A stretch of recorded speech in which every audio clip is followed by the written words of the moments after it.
Welcome back to Unbiased, your favorite source of unbiased news and legal analysis. Welcome back to Unbiased Politics. Today is Monday, May 19th, and today we're talking all about the judicial branch. In case you haven't been able to tune in to the last couple of episodes, this is part 2 of a 3-part series all about the U.S. government. So on Thursday, I released an episode all about the legislative branch. Today's episode is all about the judicial branch, and Thursday's episode will be all about the executive branch. After listening to all 3 of these episodes, you'll be more knowledgeable than the average American when it comes to the U.S. government and how it works. Did you know that in 2022, less than half of U.S. adults, 47%, could name all 3 branches of the U.S. government? And when asked what it means when the Supreme Court rules 5-4 in a case, just over half, 55%, correctly chose that the decision is law and needs to be followed. So I want you to listen to this 3-part series and afterwards feel confident in your knowledge about the 3 branches of government, what their powers are, how they check on each other, and how each branch has evolved since the country's founding. Let's start with the foundational fact that here in the United States, there are 3 branches of government: the legislative, the judicial, and the executive. Together, they run the country. Simply put, the legislative sets the laws, enacts the laws, I should say. The judicial interprets the laws, and the executive carries out the laws. But there's obviously much more that goes into the government than just that. In today's episode, we will focus solely on the judicial branch, which consists of the federal court system. And as far as why I'm doing this, I think it's really important that we're all aware of how these 3 branches of government coexist with one another and what the roles of each branch are. The founders of this country designed a system with 3 branches.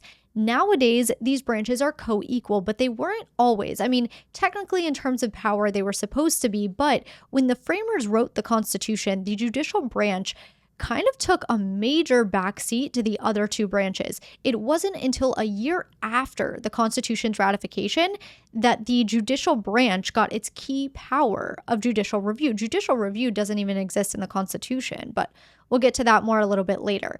Each branch has distinct powers, but they also have mechanisms in place so that each branch can check and balance one another. And we'll talk about all of those things throughout this episode.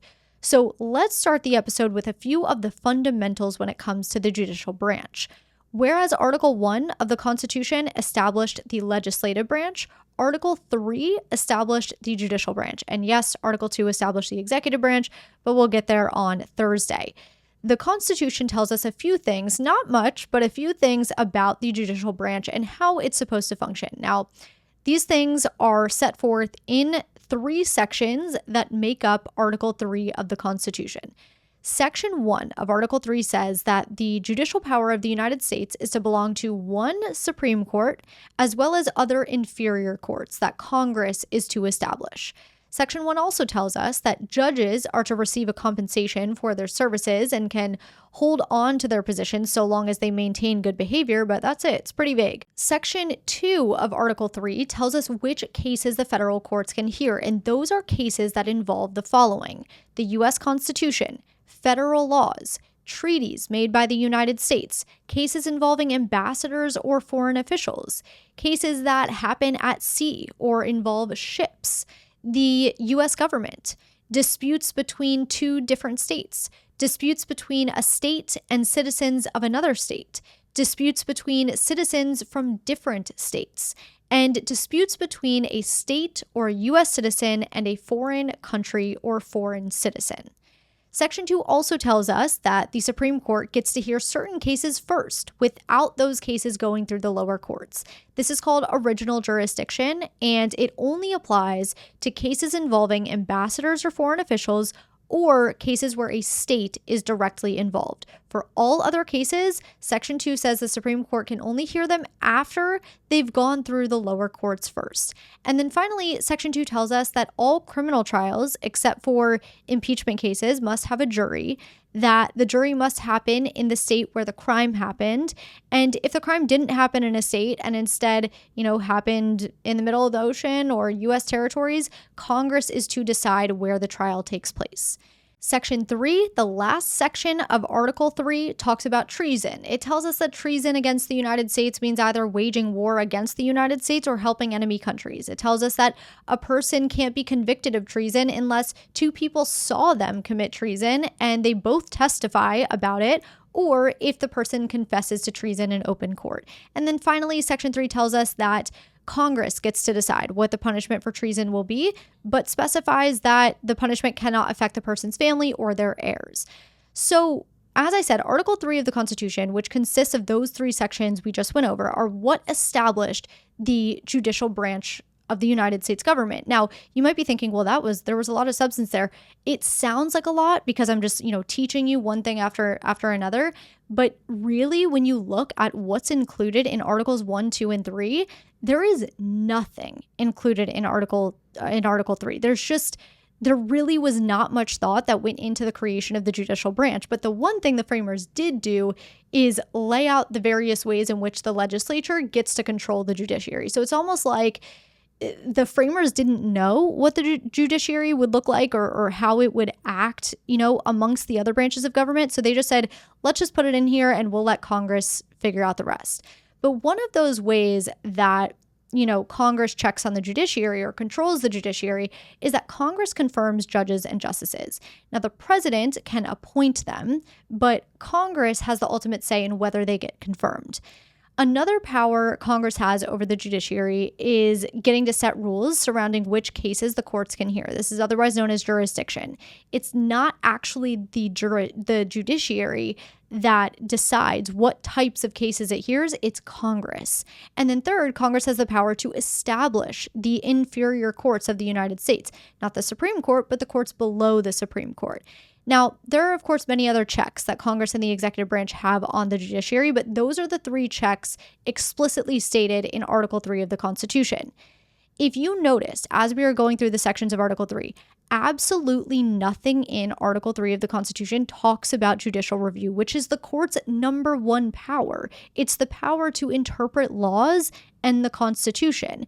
It's not in the Constitution at all. The power of judicial review was actually granted by one of the court's own cases, which we'll talk about more when we get into the history of the judicial branch. But I do want to spend a couple of minutes talking about the actual power of judicial review. The role of the judiciary is to interpret the United States Constitution and the laws of this country. Here's what that means in the reality. This is something I think a lot of people either tend to miss or just don't tend to think about too much. So the number one thing that I learned in law school, right? And truthfully, everyone always asks, how am I able to host this podcast? How am I able to do what I do? It's because of law school. And the number one thing that law school teaches you is there are many ways to interpret the same thing. And you are quite literally taught to come up with the arguments on all sides of an issue. So what you're taught is that the law is vague and the law can be interpreted in many ways. Now, because judges and justices are human beings just like you and I, with their own set of ideals, beliefs, views, etc., the law will be interpreted differently from one judge to the next. There is no right way to interpret the law. And if anyone tells you that there is, they're misleading you. If there were one right way to interpret the law, our government would not be structured the way that it is. We might not even have the judiciary if that was the case, because there'd be no need for it. We might just have the two branches of government, Congress and the executive. So I'll give you an example of what I mean by how differently laws can be interpreted. Title VII of the Civil Rights Act of the Civil Rights Act of 1964 makes it illegal for employers to discriminate against employees on the basis of race, color, religion, sex, or national origin. For decades, though, courts have disagreed on what sex actually means. The more traditional view is that sex only refers to one's biological sex at birth. So under this view, employers could not treat men and women differently simply because they were male or female, but it didn't protect people who were discriminated against for being gay or transgender because those things weren't related to sex in the traditional sense. Now down the road, courts began to interpret sex differently.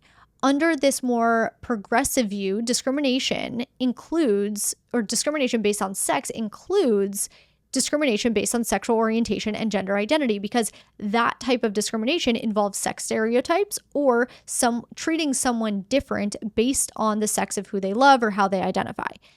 because different courts were interpreting the law differently and the definition of sex and what it included, the Supreme Court took the issue up in 2020. And it was a 6-3 decision. And it ruled that discrimination based on sex includes discrimination based on sexual orientation or gender identity. The ruling affirmed nationwide that an employer discriminating against an employee for being gay or transgender or for being in a same-sex relationship, whatever, is employment discrimination because of sex, since it involves treating someone differently based on sex. This is a textbook example of how the same exact federal law can be read very differently depending on the court and the judges or justices that sit on the bench. One interpretation isn't right or wrong. I mean, it morally, right? That's a whole other conversation. You may believe one thing, another person may believe another. When we're talking about actually interpreting the law and what is right or wrong, there is no right or wrong. They're just different. But the Supreme Court has the ultimate and final say. Whatever the Supreme Court says, that's what goes, unless Congress does something about it. And that is where checks and balances come into play. So we're going to segue into the checks and balances part of this conversation. Let's take that 2020 Supreme Court ruling as an example. Let's say the Supreme Court issues that ruling surrounding workplace discrimination and employment discrimination, and Congress says, we don't like that ruling. We are going to amend the law. So Congress goes back to the drawing board. They amend Title VII to explicitly exclude discrimination on the basis of sexual orientation and gender identity. This is not happening, by the way. This is just an example to show you how checks and balances work. Let's assume Congress successfully amends the law. Title VII now excludes discrimination on the basis of sexual orientation and gender identity. Well, now the Supreme Court's 2020 decision doesn't matter. It's irrelevant because Congress has amended the law. That is one way for Congress to limit the judiciary's authority. Now, can another lawsuit be filed challenging this new law? Of course. And once again, it could end up before the Supreme Court, and the Supreme Court would have to determine whether the amended law is constitutional, so on and so forth. So now let's say the president issues an executive order that some think is an overstep of authority and it's unlawful. They sue. It eventually makes its way to the Supreme Court, and the Supreme Court overturns the president's order. That's obviously one way the judiciary checks on the executive. But then what? Does the president have any recourse? Sure. Even though the Supreme Court has the final say over executive orders, and the president definitely has to abide by that, there's a few options, right? So for one, the president can issue a new order that addresses the court's objections. So for example, when President Trump's first travel ban was blocked by the courts, the administration revised versions with narrower language until one ultimately passed legal challenges. The second option available to the president is the president can ask Congress to pass a law granting it the authority it's looking for. So in other words, if the court determines that the president overstepped executive authority, the president can go to Congress and try to get the power through Congress enacting a law instead. And while courts can overturn laws are harder to overturn than executive orders. So that's why that second option, is also a possibility. So hopefully through these hypotheticals, you can start to see where the judiciary's authority lies and how that authority is checked by both Congress and the president. Let's take our first break here. When we come back, we'll sum up the checks and balances conversation. We'll run through some of the history of the judicial branch and more. Before we took a break, we were talking about how checks and balances pertain to the judicial branch. So to round out that discussion, let's recap what the judicial branch can and can't do, starting with what it can do. The court's key power, again, is judicial review, the authority to interpret the laws and the Constitution and to strike down anything that violates them. This serves as a check on the legislative branch and the executive branch because the judiciary can strike down both laws and executive orders. At the same time, though, the judiciary gets checked too. Its authority is not unlimited. No branch has unlimited authority. The legislative branch approves judicial appointments, right? The legislative branch can change the structure or size of the courts. The legislature can pass new laws or amend old ones to get around court rulings. And the legislature can also propose constitutional amendments to get around judicial interpretation. The executive branch has its own ways of checking on the judiciary. So the executive branch is responsible for enforcing, or in some cases delaying, enforcement of court decisions. What do I mean by that? Well, presidents have to obey court orders, okay? They don't have a choice. However, they do have some discretion in how quickly and forcefully court rulings are carried out within the executive branch. So as an example, in the 50s, after Brown versus Board of Education, which prohibited schools from segregating, it took President Eisenhower sending federal troops to enforce that ruling in Little Rock, Arkansas. That's obviously an example of active enforcement. But an example of delayed enforcement would be when the Supreme Court struck down part of the Defense of Marriage Act, which was a federal law that defined marriage as between a man and a woman. After that decision, the Obama administration, it didn't resist the ruling, but it did have to decide how quickly and broadly to implement the ruling across federal agencies. So some agencies like the IRS and Social Security Administration had to adjust policies, update forms, change eligibility rules, etc. And it took months for the federal government to fully roll out the policy changes in accordance with the Supreme Court's ruling. So in sum, and I guess I should say too, when we talk about checks and balances and the amount of checks that one branch has on the other and so on and so forth, the executive doesn't have as many checks on the judiciary as the legislature does, but it has some. So in sum, the judicial branch keeps the other two branches in check by interpreting laws and striking down unconstitutional actions, but Congress and the president keep the courts in check by controlling appointments, court structure, amending laws, enforcing court rulings, and even by amending the Constitution itself in some cases. Okay, now let's get into the history. Before the ratification of the Constitution, the United States ran off of the Articles of Confederation. We talked about this in part 1. We're going to talk about it in part 2. The Articles of Confederation, they did not work well, which is why the Constitution ultimately replaced it. But I say this to say that the Articles of Confederation failed to even mention judicial power or a federal court system. Then, once the Constitution came about, the federal court system was included, but it was the last branch to be included, and it barely outlines what the judicial branch should look like compared to the legislative and executive branches. There's no mention of how many justices should be on the Supreme Court. There's no detailed description of how lower courts should work. There's just sort of this general idea that there should be a Supreme Court and then courts under that Supreme Court, which are known as inferior courts, but that's really it. And then it says that Congress can create those inferior courts as needed, but that was it. The vagueness was, or at least is said to be intentional, though. The framers were apparently a lot more focused on limiting executive power because they had, just gotten done rebelling against a king in England. And then also at the same time, making sure Congress didn't become too powerful. They weren't quite sure how the courts would function long term, so they left it vague and just let Congress fill in the blanks.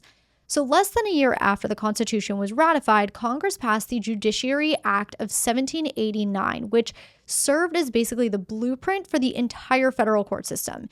It created district courts and circuit courts that would serve as the inferior courts that are set forth in the Constitution. And it also said that there would be 6 Supreme Court justices, 1 Chief Justice, and 5 Associate Justices. Within its first few years, the Supreme Court and courts generally didn't really have much meaning or authority compared to what they have now. In fact, the judiciary took such a backseat that when the United States Capitol moved to Washington in 1800, the city's planners didn't even provide the court with its own building. It wasn't until 1935, almost 150 years after the Constitution was ratified, that the Supreme Court building was built.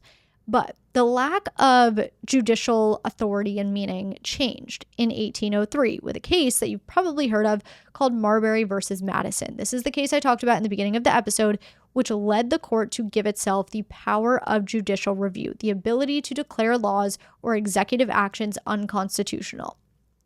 Let's rewind the clock to early 1800s, before Thomas Jefferson defeated John Adams in the election of 1800, okay? John Adams is still in office. John Adams and Congress passed the Judiciary Act of 1801. What this did was it created new courts, it added judges, and most importantly, it gave Adams the ability to appoint more judges. Adams used this act to appoint 16 new circuit judges and 42 new justices of the peace. The appointees were confirmed by the Senate, but they wouldn't be valid. Remember, 1800s, okay, not modern day.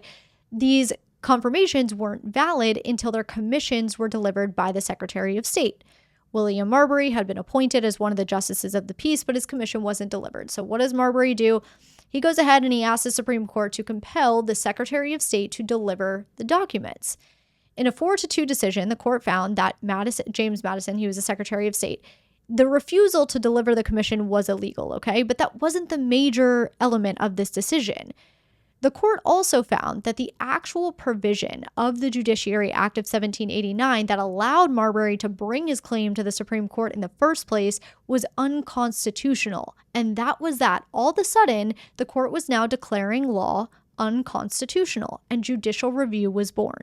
So Chief Justice John Marshall more or less invented the power of judicial review with this ruling, and from that point forward, the court became a major player in shaping U.S. law. Throughout the 1800s, the judiciary began to flex its muscle a bit more, if you will. In 1810, the Supreme Court expanded its right of judicial review in a case called Fletcher versus Peck. In that case, for the first time, the Supreme Court struck down a state law as unconstitutional. So in Marbury versus Madison, it struck down a federal law, but now it was exercising judicial review over state laws. During this time, the court weighed in on big issues like federal versus state power, slavery, economic regulation. But also at this time, the court's reputation was a bit unstable because it had decided the infamous Dred Scott decision in 1857. And what that decision said is that Black Americans could not be citizens and that Congress could not ban slavery in U.S. territories. That decision arguably helped fuel the Civil War. So after the war, the 14th Amendment is ratified in 1868, which granted citizenship to all persons born or naturalized in the United States and mandated the equal protection of laws by the states. With the 14th Amendment, the courts had a whole new tool for protecting civil rights, or in many early cases, not protecting them, right? So we'll go through some examples. In 1873, the court ruled that the 14th Amendment only protected rights related to federal citizenship, not state citizenship. In 1876, the court ruled that the federal government could not prosecute individuals for civil rights violations unless a state law was also broken. In 1883, the court struck down the Civil Rights Act of 1875, which banned racial discrimination in public accommodations, finding that the 14th Amendment only applies to state actions, not private businesses. In other words, private businesses could continue to discriminate, but states could not. And in 1896, the Supreme Court upheld Louisiana's segregation law, finding that separate facilities for blacks and whites were constitutional so long as they were equal in quality. This established the separate but equal doctrine. In 1891, there was a big change to the federal court system. So this is when Congress created a separate tier of appellate circuit courts. This was done because the Supreme Court justices were actually traveling across the country to hear cases in different circuits. This was called circuit riding. But in 1891, the structure of the courts changed. We now had district courts, appellate courts, and the Supreme Court, which is the way that it remains today. Oh, and another thing that changed a couple of decades before this was the number of justices on the Supreme Court. So in 1869 is when Congress increased the number of justices from 6 to 9, and that's where it still stands today. But now we're at about the 1900s. So from about 1900 to 1935, the Supreme Court handled major cases that reflected the challenges of the time, which were industrialization, economic regulation, civil liberties, racial discrimination. Again, as examples, in 1905, the Supreme Court struck down a state law that limited bakers to a 60-hour work week, saying that it violated the workers' freedom of contract under the 14th Amendment. In 1908, the court upheld a state law limiting women's work hours to 10 per day, citing differences between men and women. And in 1919, the court ruled that speech that poses a clear and present danger to national security is not protected by the First Amendment. Now, in the 1930s, the New Deal era came, and President FDR pushed a massive expansion of federal government power to deal with the Great Depression. And the Supreme Court wasn't necessarily thrilled about it, okay? So the Supreme Court didn't like this quick expansion of executive power. FDR was trying to bring back the economy from the Great Depression with federal programs, jobs, bank reform, public works projects. And all of these things were expanding the executive. So the justices actually struck down several of FDR's programs early on, finding that these initiatives went beyond the powers granted to the executive in the Constitution.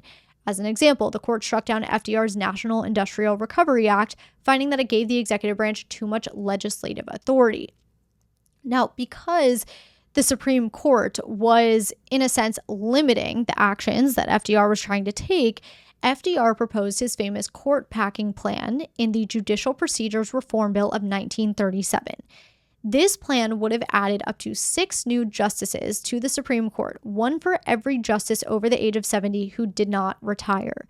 FDR argued that the court was falling behind on its workload, but the real reason was that he wanted to tip the ideological balance in his favor by appointing new justices so his programs would stop getting struck down, right? Now, the plan didn't pass Congress because many felt it threatened judicial independence, but even though it didn't pass Congress, the court kind of started to change its tune, whether that's because of FDR's, proposal, or it was just due to a natural evolution of the court's thinking. We don't know for sure. But just months after FDR unveiled this plan, the court upheld a state minimum wage law, which was sort of a shift in FDR's direction. Okay, so John Roberts, who had often sided with the conservative majority, switched his vote in that case, and historians have famously called that switch the switch in time that saved 9. From that point forward, the court started to uphold more New Deal legislation, and that moment kind of reset the relationship between the branches, if you will. Fast forward to the 1950s and 60s, the court took a turn in the direction of civil rights and civil liberties.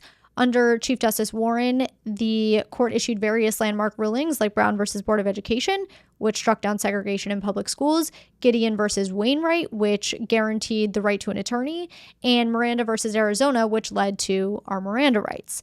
In 1973 is when the court decided Roe versus Wade, which held that a woman's right to abortion fell within her right to privacy under the 14th Amendment. This era really transformed the court into a defender of individual rights and really a key player in social change, but naturally, it also made the court more controversial, right? People who liked the outcomes saw the court as a guardian of justice, while others accused the court of legislating from the bench and overstepping its authority. In the 70s and 80s, the Supreme Court was focused on expanding the civil liberties that had been granted earlier in the 50s and 60s, especially in privacy, speech, and criminal justice. These years were really about testing the boundaries of what rights an individual had, whether at home, in school, or in the justice system. Later in the 90s, the court moved more towards federalism, so the idea that states should retain more power relative to the federal government.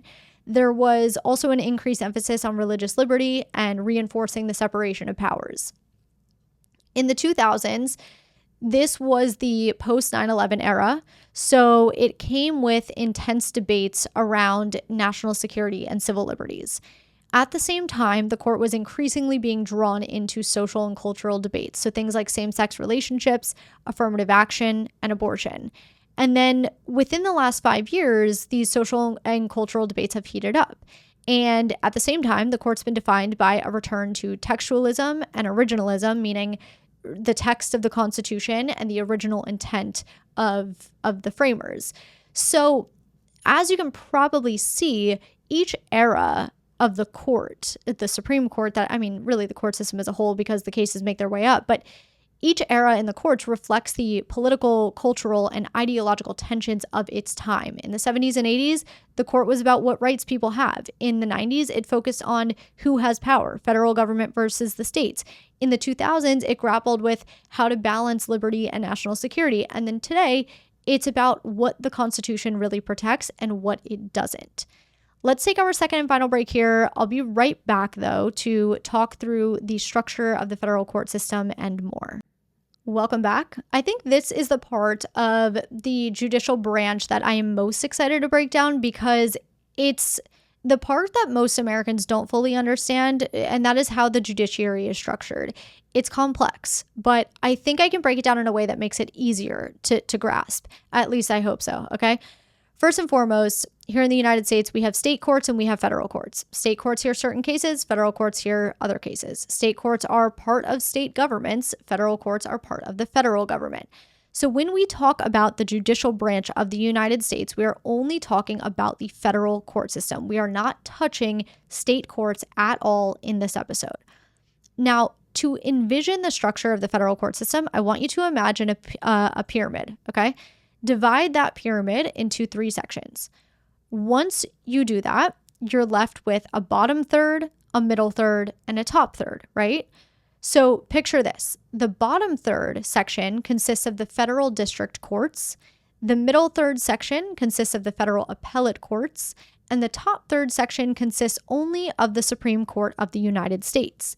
Now, the way we've laid out this pyramid is symbolic in 2 ways: quantity and authority. So when you're envisioning this pyramid, right, the bottom third section is the biggest in size, but it's also at the bottom. The middle third is a little smaller than the bottom third, but it's also higher up. And then the top is obviously the smallest in size and highest up on the pyramid.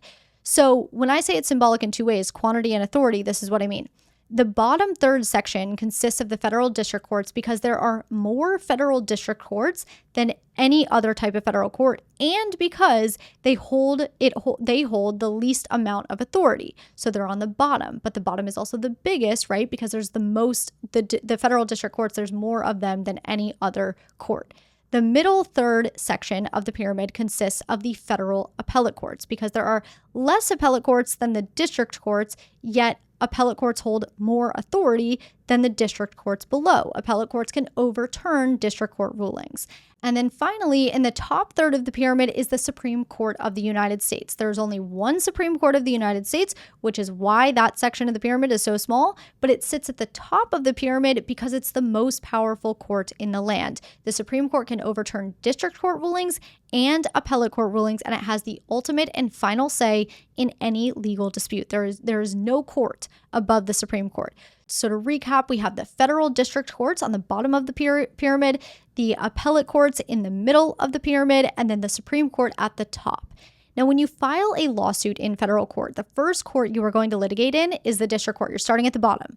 Once the district court rules in your case, if you lose, you can try to appeal to the appellate court because the appellate court has the authority to overturn a district court ruling. Now, the appellate court doesn't have to hear your appeal, okay? They can if they want to, they don't have to. If they accept your appeal and you lose again at the appellate level, your last chance is with the Supreme Court of the United States. So that's how the hierarchy of the federal court system works. Now, in the United States, there are 94 federal district courts. Each state has at least one.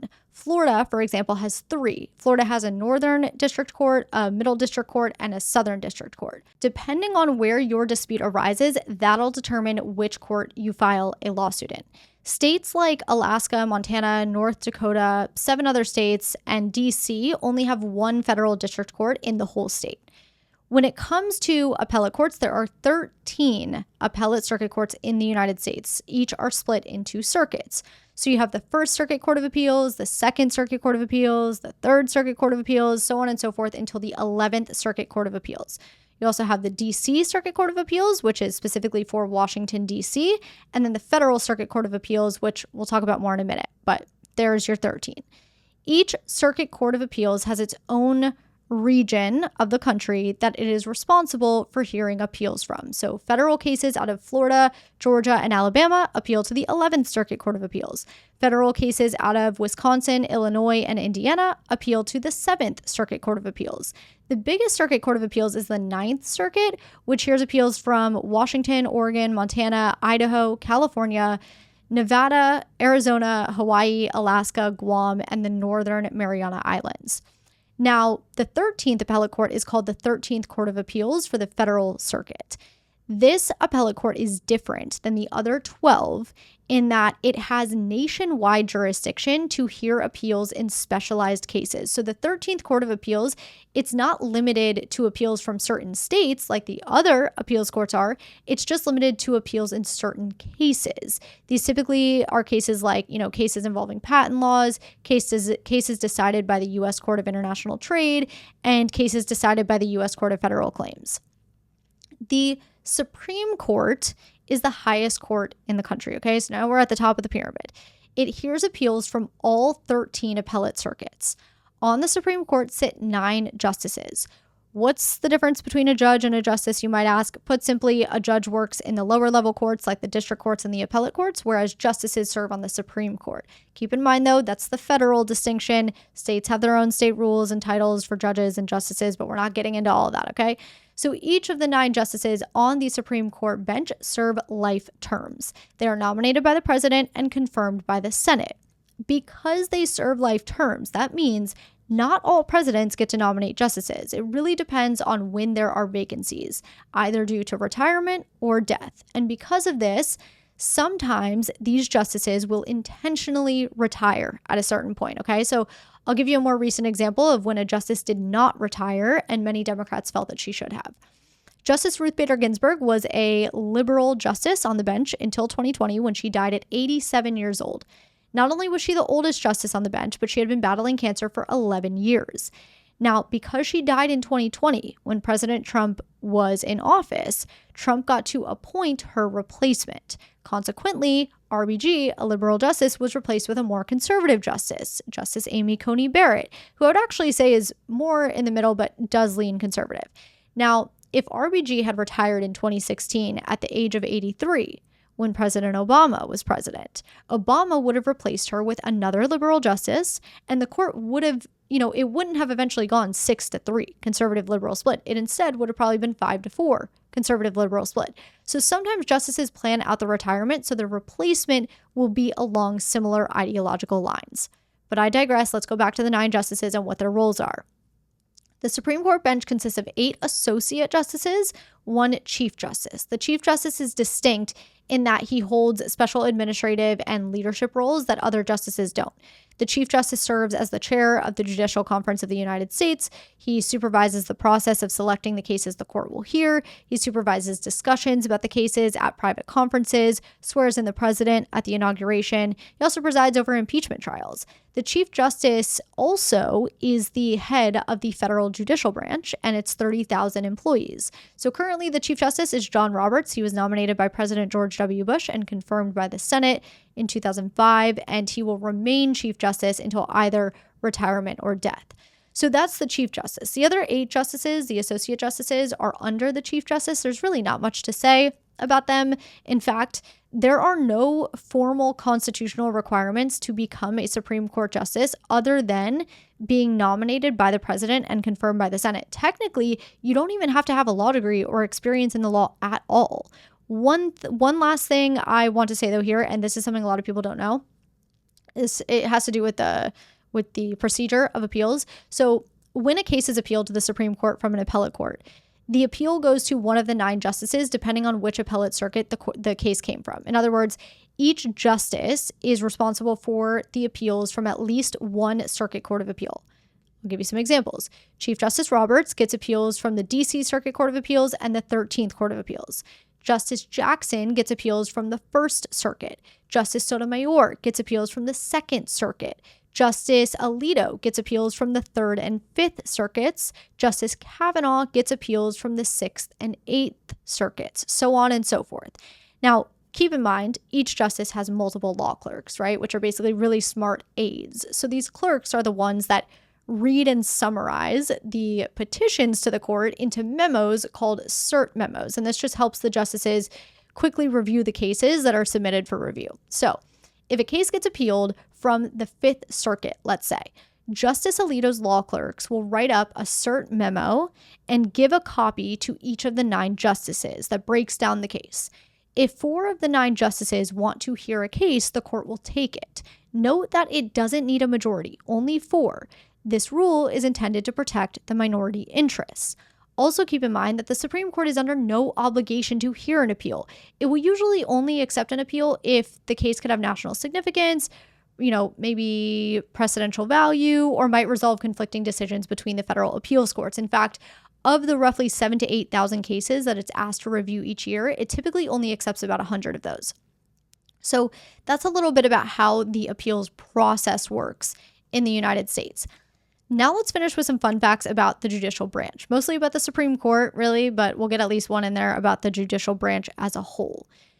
Did you know that still to this day, each day that the Supreme Court is in session, white goose feather quill pens are placed on the tables that the attorneys sit at during arguments? The attorneys will often take these pens home as souvenirs because they're not actually used, but still, every court session, the white goose feather quill pens that they used to use way back in the early days are placed on the desks.